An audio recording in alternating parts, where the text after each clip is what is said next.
Welcome back, fellow armchair generals. This is Gamer1745 here with my continuing playthrough of, yes, you got it again, Hearts of Iron 3 with Black Ice 9.11, and we're playing as Japan. Well, I've done some reorganization, whatnot here, and I wanted to sort of show that off. So now we come down here. Hirohito is still, though probably should change him out. I don't know who we should maybe change it to. Tojo, is he good enough? He's good enough. So let's replace him. Notice these were just a few random standard divisional type generals here. But who do we want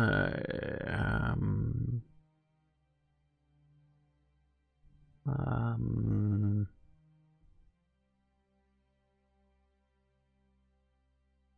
not sure who's going to be leading this army. Is it going to be... Well, I guess this is going to be the fight here. Maybe that's how I should do it. And then, yeah, that's okay. That's what I should do here. Okay.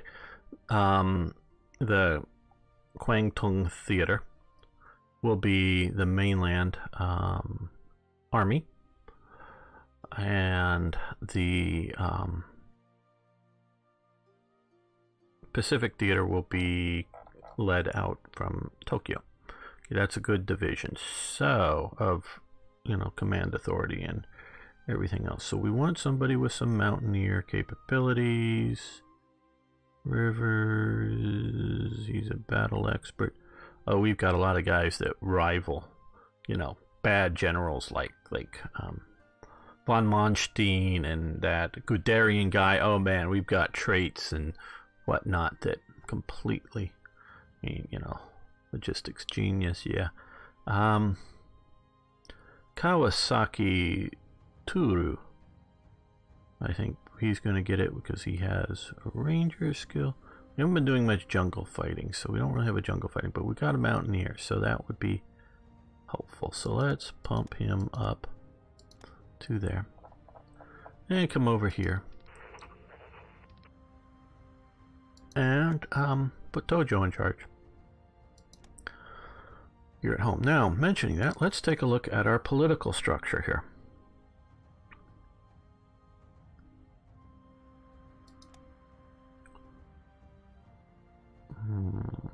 This is who we currently have. Lots of green, which is good. Red, well, it depends on what the red is. Of course, we are playing with, I guess, mostly or all standardized stuff. So, yeah, probably not much to do here now. Meaning, no one's done a leadership pack like I did for Hearts of Iron 4 for this. Okay, so, okay, oh, I wanted to show off. So, we've got Tojo now, Nihon I guess that's how you pronounce that. Now, Dai Nippon Tenkoku Rikugun, something else, Rikugun, is now in charge, or is our Imperial Air Force. We have an level. This is reasonably important. Skill level here. Reasonably important. Stacking penalties, if I remember correctly. This is much more important. I think supply usage... I keep forgetting to put it up there, but I have the little infographic thing that when I really played, not when I'm making videos so much, but when I really played, I used to like to have it up on my other screen so I could see what the standard bonuses for the command level. But one of these is organization bonus, and the other is supply usage reduction on these two. So this is very important to get a fairly high, a 4 or 5, and we have a 4 here as well in charge of our Air Force. I really just didn't. I have a heart to put some of those really good 5-level guys that are going to just command Air Force units, because a lot of those guys, you know, were, you know, battle experts and, you know, and things like that. So we have transports. We're going to get one more the heavy transport. I should make some more, but I just not enough ICs and don't know how much air transport's going to be necessary. And then we got the fighter command organized up. This is not historical or maybe even the best way, but it's the best way for me to like, oh, what fighters do we have? Where are they? You know, and I can go through them, and I just like doing this. And we have bomber command, which has bombers in it, as you might expect, and we have nav air command, which has naval air assets in it. We still have a lot. Excuse me, and it goes down way past what's displayed. Notice it goes down just parallel to here. So we have a lot more than what is displayed there. And you go, well, why haven't you deployed it? Okay, well, the more units you deploy, one, the more supply they're going to eat up, and two, especially when at peace, the higher the consumer goods needs will be. So by keeping them just sitting here, you're not using up the supply, you're not using up the ICs to counterbalance whatever. The bad element is as these traits or techs get better, many of these units will upgrade. So I'm missing upgrading chances. I am looking at deploying most of those, and I had deployed some military police, and then I don't think I need any more, so I stopped. I have a few more down below on that list. And sometime in 41 is sort of my plan, so that we can get through all the upgrades and be ready to go. Late 41. So we have that, and then I've done Imperial Naval Base Subcommand, which has, I hope, all of the submarine units, Carrier Command, and Patrol Command. Now there's still a few more units, particularly up under here, naval units. Some, when I get another base, I want to put under, these are transport units, will be under Transport Command, so when I need to quickly find a transport unit. And a few are, I didn't know if I want to put some of the heavy combat units in their own group, or put them with sort of the main fleet group. Patrol Command is sort of escort or anti-submarine type patrol units, so that just sort of what I have done with that. So doing a fair amount of that. And let's come over here and look and see how. Little war in Europe. Okay, Athens has fallen, and Greece is now a mixture of German and Italian. We would give them money for an exchange for metal. No, we don't need to be any closer to you. We're already in your faction. And I'm currently getting enough metal. I know I could be hit with a... Well, we've already got an embargo, but we might lose, say, stuff coming from Britain or some other European place sometime. But that. And let's look up here. This is sort of... Okay, so they're moving here. Supply may be an issue here, because that was what people were talking about, if the main attack comes from there. And yes, it would be so much better if Germany had any sort of, because it does have some invasion units here, I thought did. Maybe they got sunk.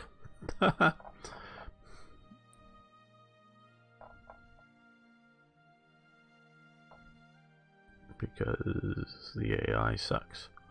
Did I ever say that before? There's a liner there, like what are they thinking? Britain? I don't know. But they may not have. I'm looking at this here right now. They might not have much transport fleet assets. So they may need to push down from the top. See, they have infantry tanks in this.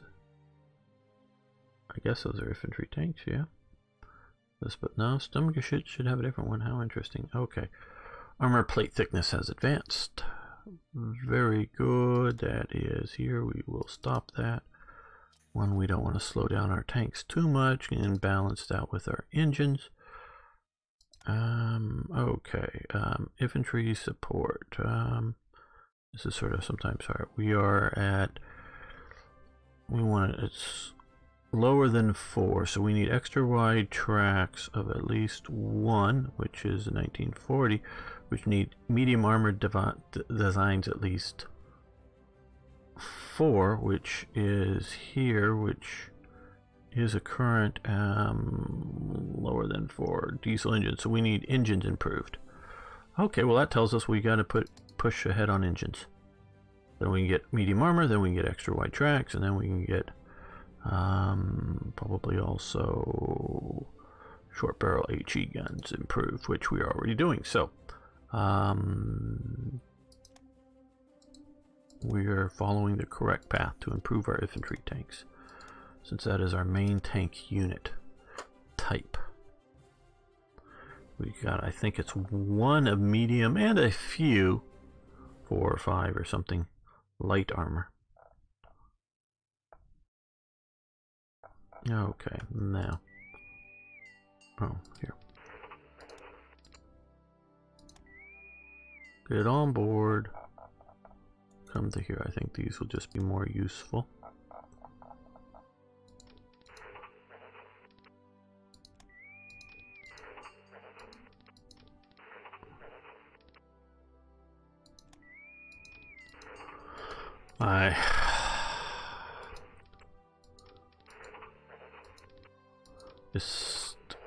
Okay, you know what I maybe should do is like this unit. Okay, that's 2 units, so we should see about sending some of those HQs down from Tokyo to there, and then use the the more cool HQs to then use the generic HQs to give combined arms bonuses to some of these places. That obviously doesn't have the ability to have combined arms bonus, at least just that, but you know, things like that would do a lot better with combined arms. Because it has infantry element, it has artillery element, and a direct fire element. I mean, that would considerably, I mean, it's not going to stop, you know, 6 really good Marine divisions or something from overrunning it, but it would make them take a little bit longer to do that. There we go. Oh, well, that gets us medium armored designs. Okay, maybe I was misreading the chart. So we're going to stop that, and then we're going to come to medium armor now. Well, I guess we can continue to improve the engines. We like speed, and that's not a bad or overly wasteful thing. It's, you know, not quite the most efficient.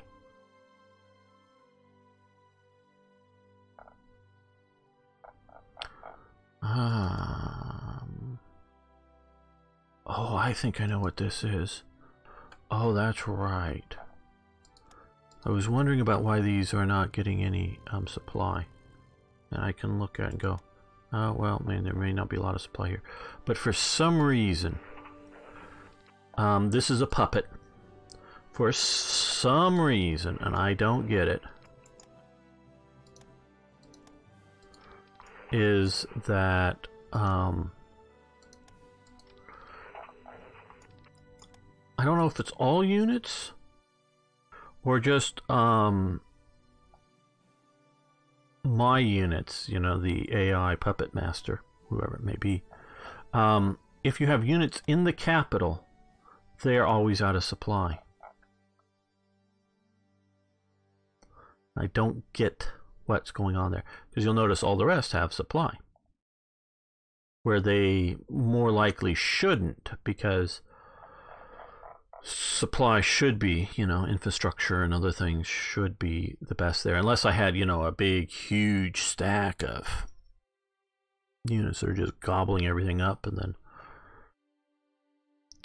other things spread out more. Okay, nav ground crew training. Yeah, yeah, time to move it up to fighter ground crew.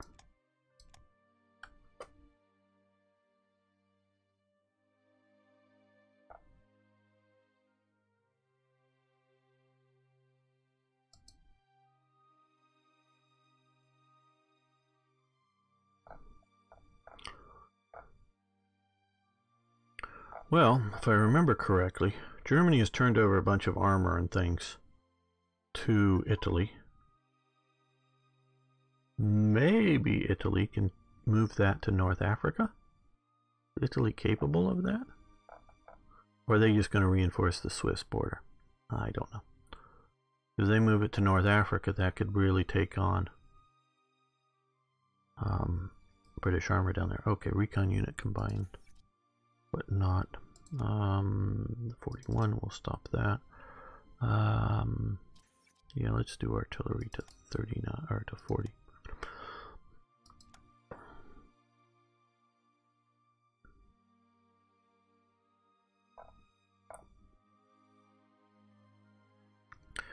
If I were to mod some more,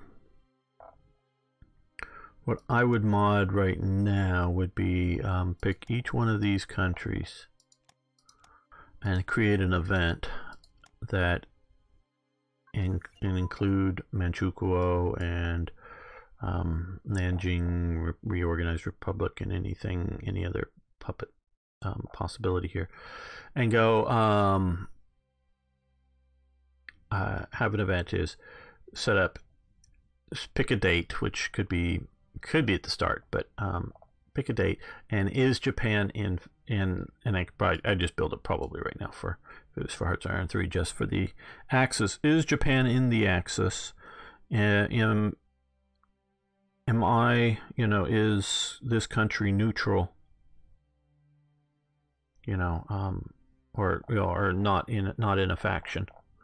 Then have an event that fires and join faction, and it could just be signing the anti-Comintern pact type image, and that way we get all these in, because not so much worried about this and not really worried about this and not really worried about this, other than just sort of looks, immersion, feels, whatever. This I am a little bit, because I want the Soviets to go, oh, we're worried about, especially once they're at war with, faction Axis in their west on the east front for Germany, to go, oh, well, we might be attacked any moment by these other faction people. And if they're all, members of the faction, if they're only worried about a couple of spots, they may move a lot of units somewhere else.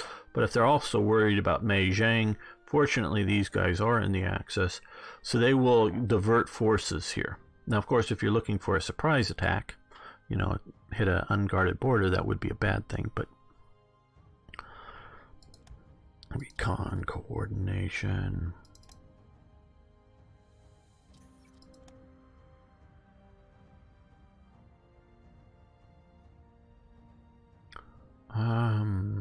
Yeah, that will help out. Various, including to see armored engineers, heavy or light armor.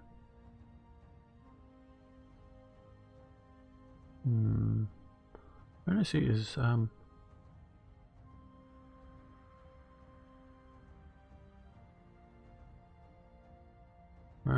battalion, heavy armor, light armor battalion, super heavy armor, foreign equipped armor. So it doesn't help out infantry tanks. How interesting. There may be good reasons for that.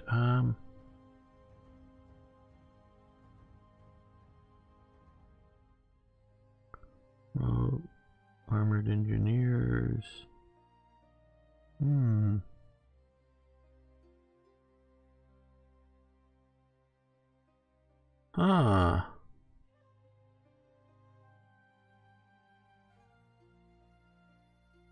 Tank destroyers, assault guns. Armored support organization. Infantry tank. Okay, so we should be doing direct fire unit. Okay, that tells me something. Let's do direct fire unit instead of armor unit training. We still have light armor and whatnot. We'll get to there, but we want that. Okay, entertainment shows. We lose 2,000 in money. And tells me again why we need to push up our selling of supplies to the Soviet Union if we can.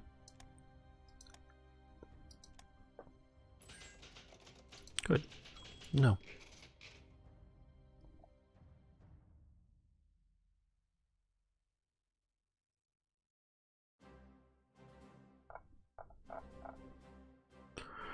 Good. Italy's being reasonably aggressive there.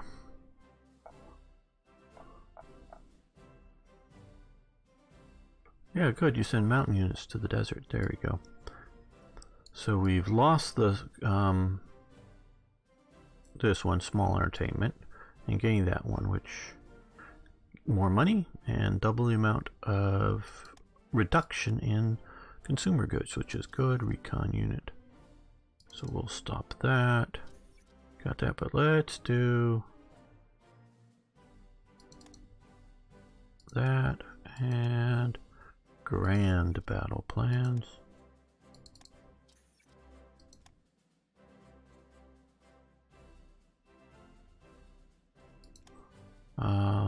Yeah, we want that. Nav tactics.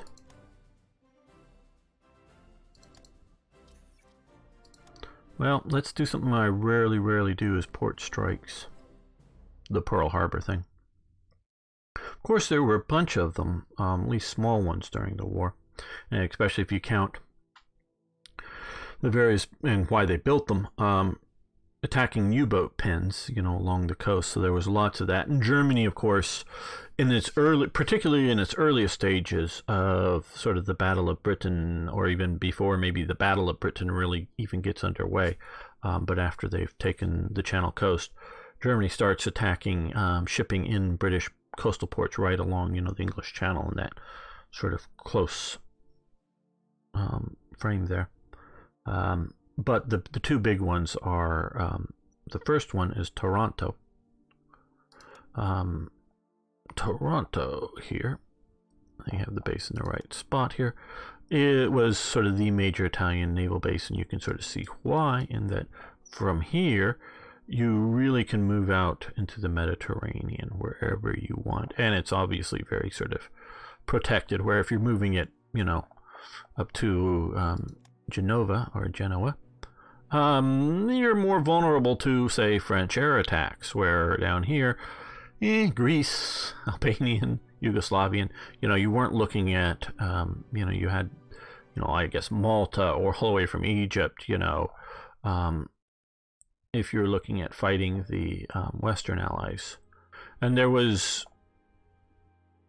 no real assurity or, well, of course, if we're going to go to war with France and Britain, Greece is going to get into it. Greece only got into it because, I mean, Greece sort of wanted to be an Italian ally. They had a right-wing government.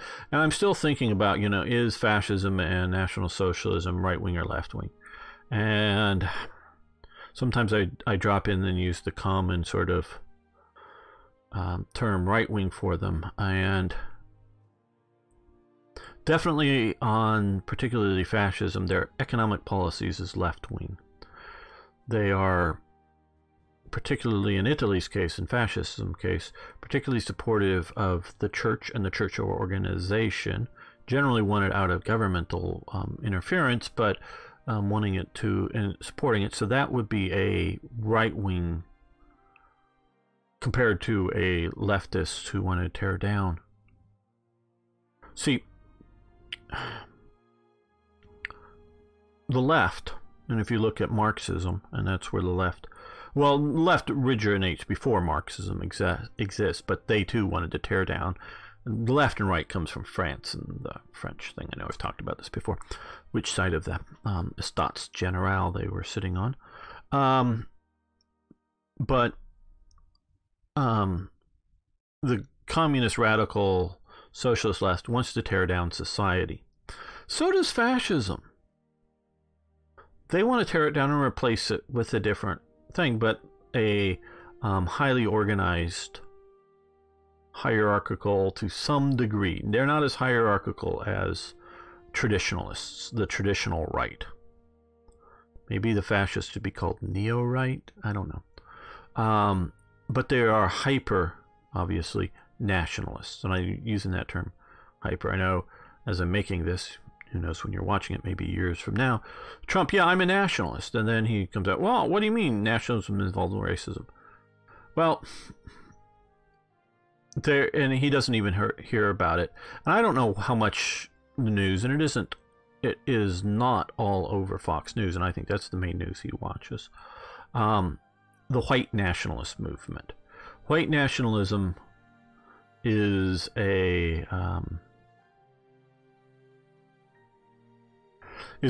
attempt at softening traditional racism. It's not that we're anti somebody, but think we're pro just us.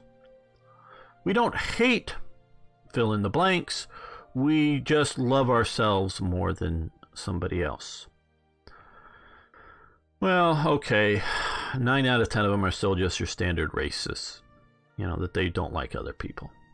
But white nationalism is a very, very modern phenomenon. Nationalism, and I like Jonah Goldberg, well, I like Jonah Goldberg's political thoughts generally. Not that I'm in line with him, but I just like his thinking and the way he thinks about it. He says, you know, nationalism is like salt.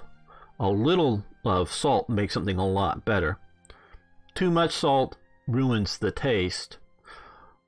Way too much salt in your diet will kill you.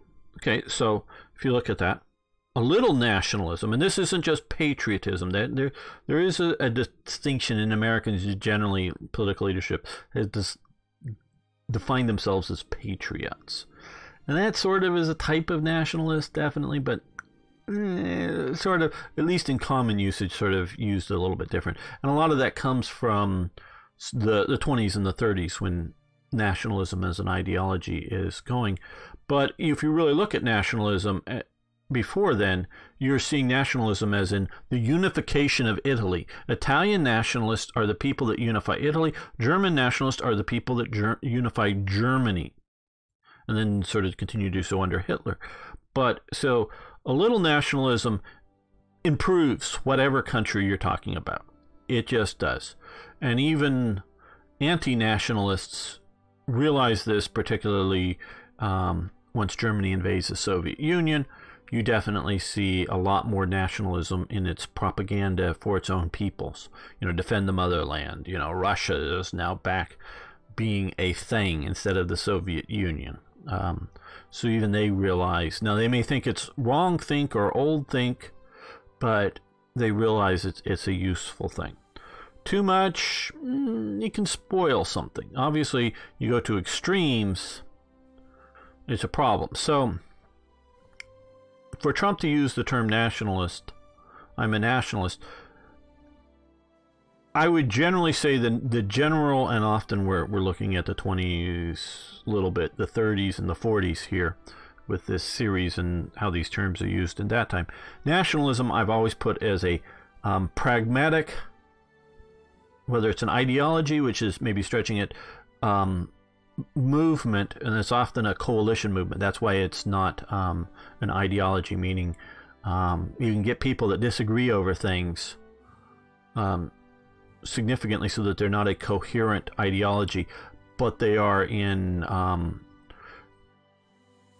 political, strong political support of each other. Don't want to quite go to lockstep, but somehow Germany got that one, getting this, I guess. I don't know. But I see we've also formed Serbia and Croatia too.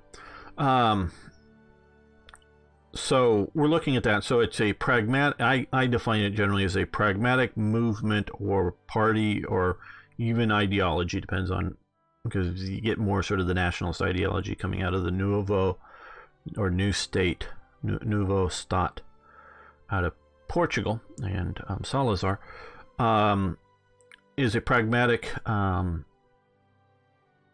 movement ideology of the right. So it's not a hard defined anything. And so that's sort of what Trump is doing. He's within the American right. And you don't, and I know a lot of people want to call Trump an authoritarian. He's doing a lot less authoritarian moves than Obama.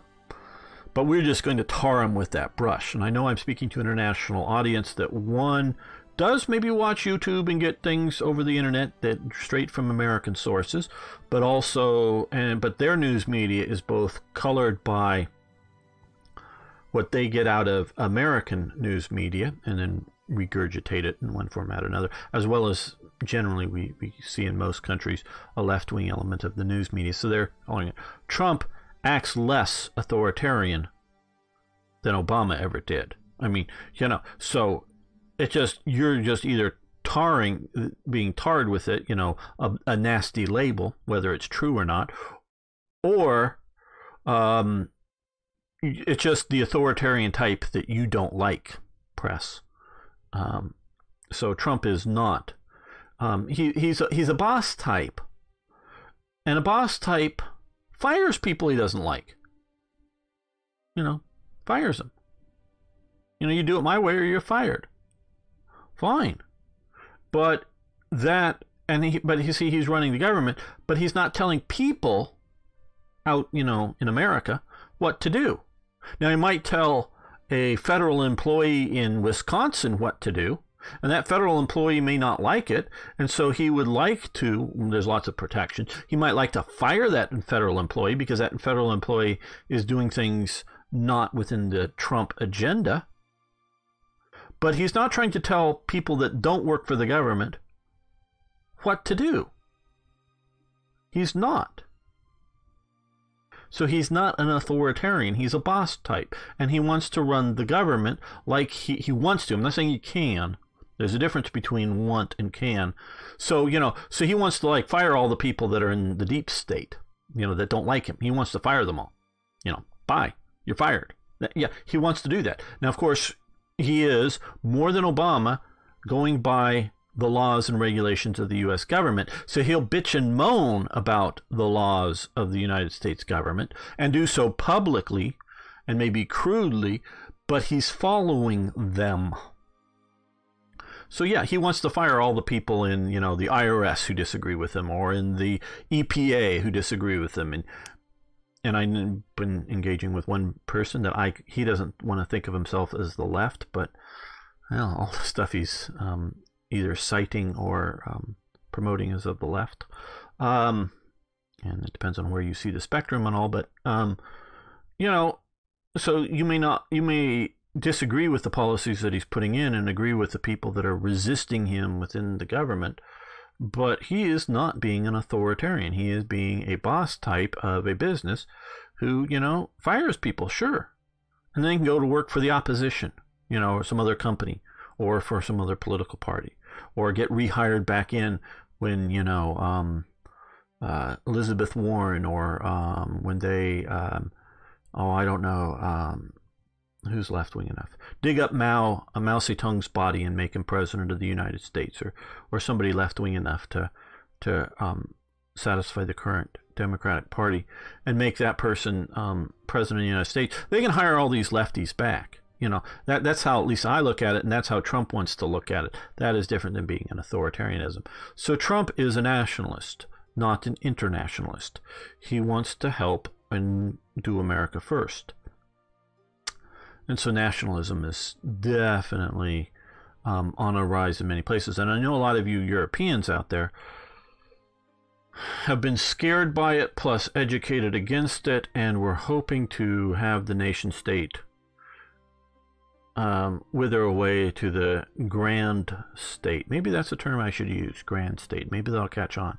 The U.S. is a grand state in that it has 50 states under it.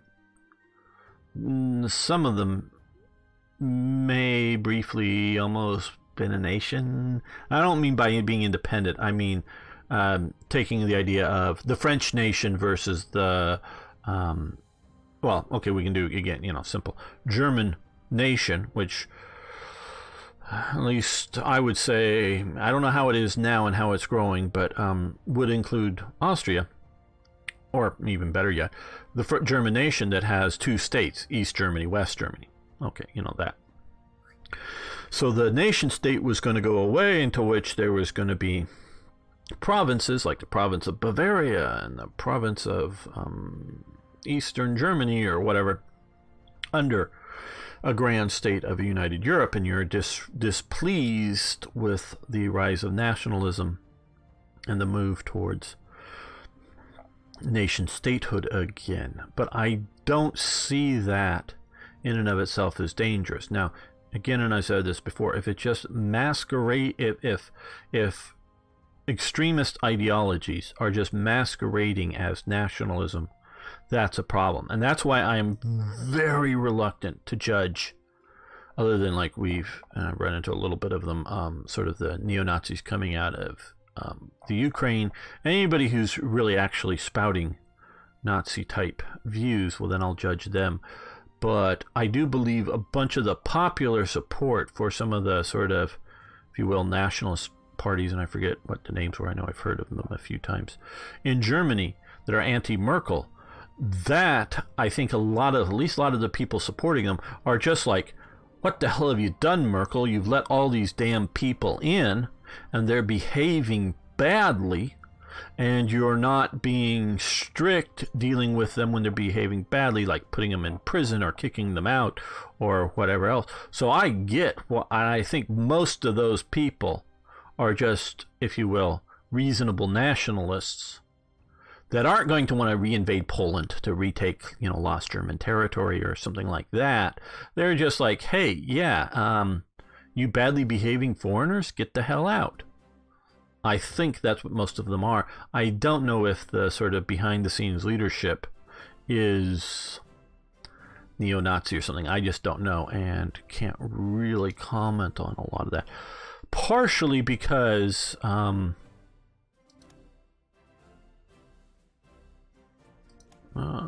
twin-engine plane prototype. Okay. There we go. I'm going to stop that. Because I can't read German or Spanish or whatever the language might be, and if I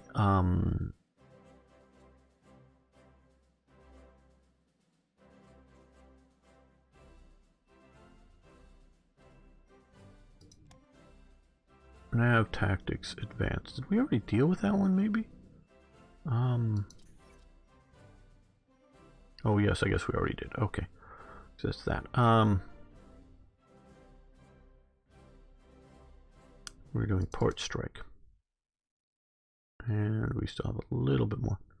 And so I don't trust the news media. We'll do night training. Good. Trust the news media to color things right or correctly. Because one, I think they have an agenda, and two, just a lack of nuance, I guess, would be a thing. Serbia is mobilizing. Oh, that's gone back to that.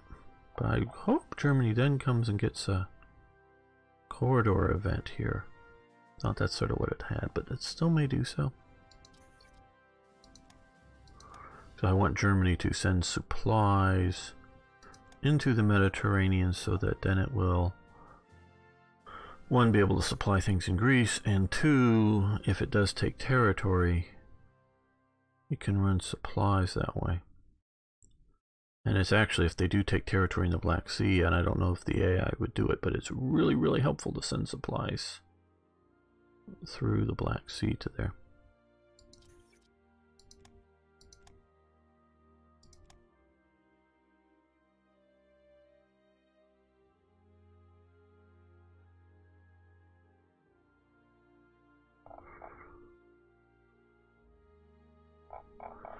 Okay, so we've got these guys. They're not yet out of supply, but I think they will run, because notice these guys now have supply. Will run out of it eventually. What's the infrastructure? Okay, we can't go up to there. Yeah, I think some infantry tanks will be useful in pushing hard.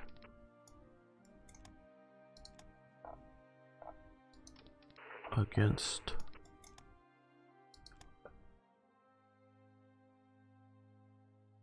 the Indian, British, Burmese, whatever, into Burma. These we're looking at hopefully a lightning movement of motorized formations. Okay, artillery unit training advanced. Very good. You guys know which direction to point the barrels now? Okay, yeah, we're gonna let that go. We got artillery everywhere.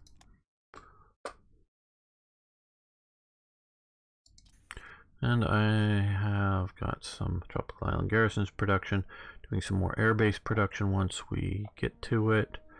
And I looked around and realized I had not enough submarines, so I'm pushing submarine again once we get through some of this stuff, which isn't so far away, some of it, including fairly big ticket things. Aviation navigation radar.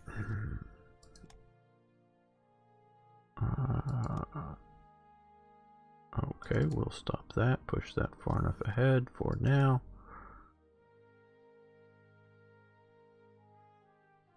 Build cost, but defense, yeah, we'll do that.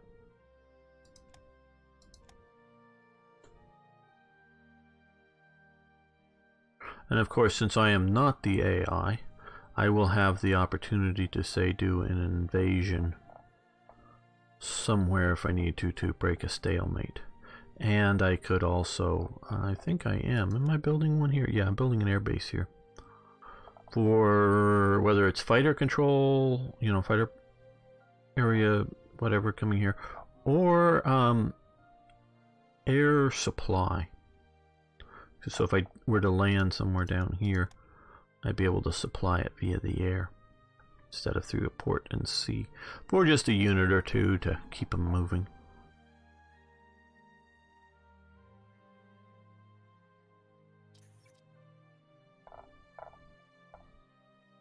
Now let's speed this up a little more.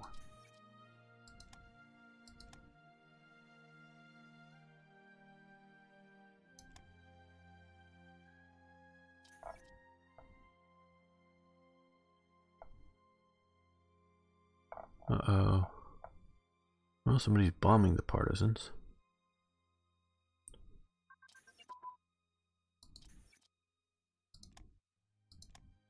Let's check out revolt risk. Okay, since I guess they've just taken the territory, so it's a sort of minimum type. Okay, looking pretty good. I know these are mostly occupied. These are bad because of events and everything. Okay, anti-tank upgrade. Good, again, these just plow through fast.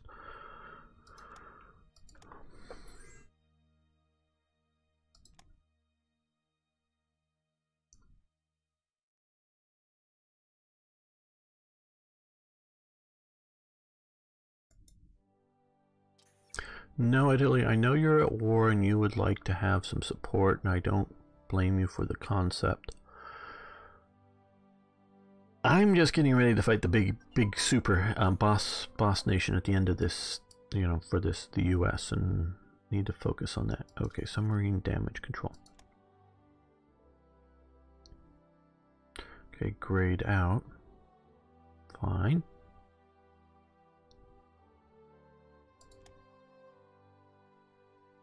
And we can upgrade the armored cars on maybe non-existent or just one or two.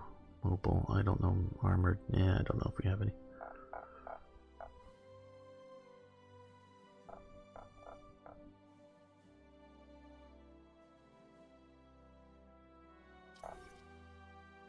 Well, that's one unit. Did we ever get, no, yeah. That's one unit I do want to put on the map. It's not a level 5 into a... we have some naval guys here, but I don't know if we're going to use them. I should... Well, okay, supply base. Okay, those are actually fairly okay. For some... no, let's go beyond. Let's get to a... Well, let's go up to a level 2 somewhere in here. Okay, that. Put you on board a boat. Send you down here, just transport you there. If we want to send you way out to here, I know they're guarding their capital. I just don't trust the AI, so I want to stick one militia unit there. And if I'm ever really thinking of going against the Soviet Union, it's either A, going to be this whole front is abandoned because they're all fighting the Germans, and we're just going to like, yeah, now's the time, go, especially if we're ready and can get, you know, obviously we can get troops here much quicker to go after Vladivostok and help, you know, put that nail in the coffin to take out the Soviets. That I'm still very up for. Because I know I've talked about in this of you know, is, hey, get ready to attack the Soviet Union. I'm going, no. If I look over and see surrender progress is that low, and it's just like, oh, if I take out, you know, the, however many this is here, 15, you know, victory points, and maybe this, whatever this is, one, well, whatever. But take this out and boom, they're done. Yeah, I am up for that. I am not, you know, I don't know, stupid enough to not want to do that. That I'm 100% up for. But if we're looking at, like I say, they're still holding Moscow, Leningrad, and Stalingrad, or two of those three, and they're still doing well. And particularly also if they have a reasonable amount of border guard type stuff, I'm staying away from it. But like I did say, it's like, does my intelligence really say that they don't have any units out here? You know, even if it's maybe holding that, well, maybe I'll decide to go, but... And it may be a lightning situation, but otherwise, if it isn't, I'm going to be moving troops out beforehand. But this is more just in case somehow they declare war on me. I've got at least something out here. Battle cruiser engines. It's under here. Good. Okay, so we've got that.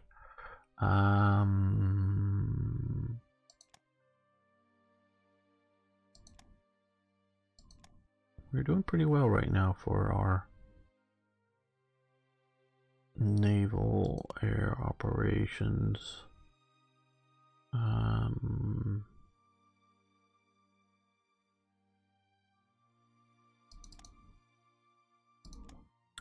And dual purpose AA guns. Good, that's under here, and we'll let that go. We've got a few heavy, and I may make some more for some of those island defenses. Because more hard attack, a lot more piercing. I could really defend against some American units. And again, just because I know from the stats, though, you know, by now, not everyone's watching every episode, and not everyone's watching all of each episode. I'm not planning on building, you know, super fortress island defense things. The main idea here is to have some level of defense. Now, this is obviously pathetic, nothing, but is to have something like this, and to make it hard to take, you know, to take some time, and then moving in air and naval assets and crushing the fleet, transporting them, hopefully sinking them entirely, and by doing so, sink the units on ship and destroy them. That's what I'm hoping to do, and this is just a delay force, not a fight to the death, planning on holding it with it force. Okay, damage control system for small vessels. Okay, and let's save this.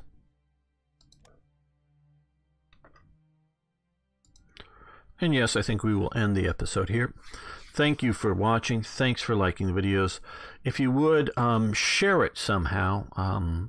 If you actually talk to people in real life, share it with them if you think they might watch YouTube type gaming, or share it on some social media, some forum. I know there's a few of you who do. Thank you very much. But really, wherever it is, you know, on some forum or something, it really helps so much. So if you do that, I would greatly appreciate that. And of course, I also love hearing from you. So please post a question, comment, suggestion. See you next time for more Hearts of Iron.